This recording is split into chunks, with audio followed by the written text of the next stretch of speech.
Merci d'être avec nous sur Radio J comme tous les matins et nous avons le plaisir d'accueillir en studio un nouveau chroniqueur. Vous le connaissez bien, il a été régulièrement invité sur cette antenne, c'est le député Jérôme Guedj. Bonjour. Bonjour. Merci beaucoup d'être avec nous et ravi de commencer cette nouvelle saison avec vous un lundi. Le lundi, une semaine sur deux.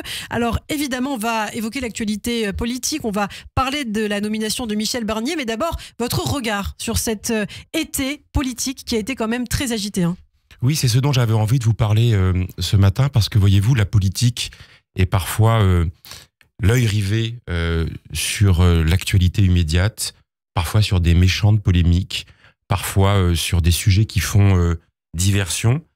Et il est souvent utile de dézoomer pour voir d'où on vient et où on est aujourd'hui. Et moi, je suis un peu effrayé de la séquence qu'on vient de vivre. Voyez-vous, ce week-end, comme dans beaucoup de villes, il y avait ce qu'on appelle les fêtes des associations, où on rencontre tous ces acteurs formidables du monde associatif, les bénévoles, les habitants, les familles qui viennent inscrire les enfants au club de judo ou autres.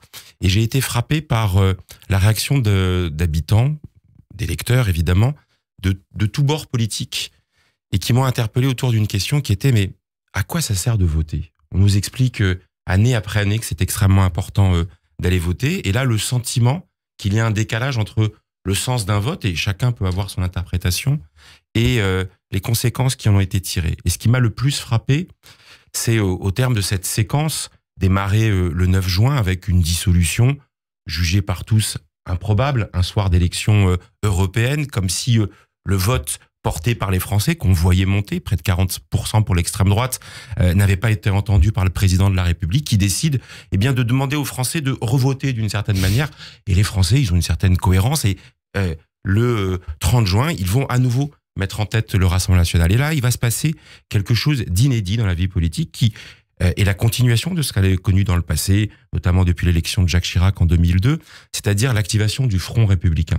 On peut aimer ou pas aimer le Front républicain, mais il y a eu là, très largement, une inversion de ce qui était annoncé, à savoir l'arrivée au pouvoir de Jordan Bardella. Ce Front républicain, il a fonctionné. Et si on veut pas qu'il s'épuise et qu'il s'étouffe dans le futur, il fallait à minima le respecter. Et regardez, et c'est ça qui m'a estomaqué, qui m'effraie aujourd'hui, c'est que 2 mois après, c'est ce que vous disiez dans votre journal, c'est Marine Le Pen qui donne les bons et les mauvais points.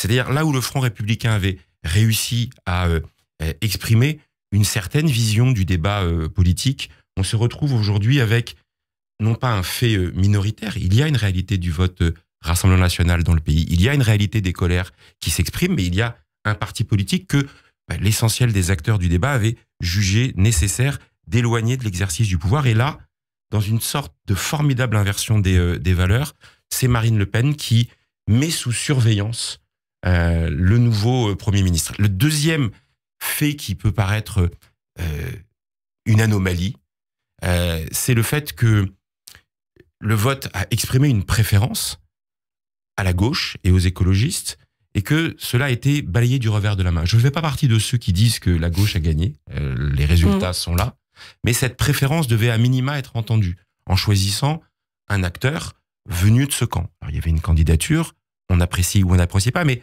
même aujourd'hui des éditorialistes, Lucie Castet, même aujourd'hui des observateurs constitutionnalistes, ou même je pense à Alain Duhamel, un éminent observateur de la vie politique, disait que la tradition politique française, la tradition institutionnelle, aurait dû consister à choisir dans ce camp, vérifier s'il y avait possibilité d'exercer le pouvoir ou être censuré, et après le président, s'il y avait eu censure, avait les coups des franches pour chercher une autre solution.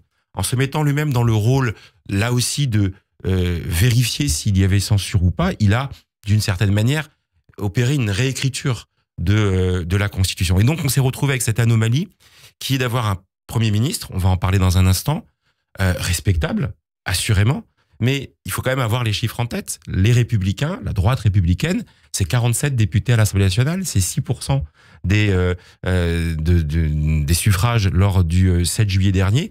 Et donc, voilà, tout ça a alimenté les interrogations, parfois les inquiétudes des gens que j'ai rencontrés ce week-end. Et je termine par là.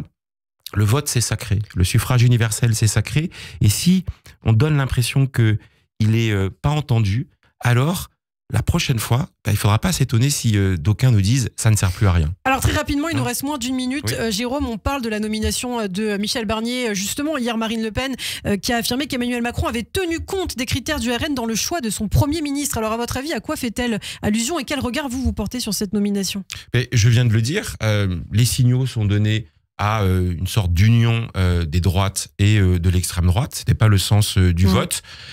Le plus dur commence aujourd'hui. Et vous voyez, je suis parlementaire, je ne sais pas quand a lieu la rentrée parlementaire. Au plus tard, le 2 octobre, pour voter le budget, ce sera le grand rendez-vous. Alors peut-être qu'il n'y aura pas de censure de Michel Barnier et de son gouvernement. Et je peux vous assurer, j'ai commencé par le feuilleton de la politique, de tweet en tweet, de polémique en polémique. Ça va prendre des jours encore pour avoir un gouvernement. Et on va perdre de vue qu'il y a un budget crucial à préparer dans le pays. Il y a des enjeux sur les services publics, sur le pouvoir d'achat, sur le partage des richesses, sur l'école. Ça va être un rendez-vous essentiel et moi j'y vais avec l'état d'esprit, je crois que tout républicain doit avoir, combatif et constructif. Eh bien merci beaucoup Jérôme Guedj, merci pour cette première chronique ce matin sur Radio J, à retrouver en podcast sur notre site internet radioj.fr et en vidéo sur notre chaîne YouTube. Je vous dis à très bientôt. À bientôt. Radio J, Zoom Israël.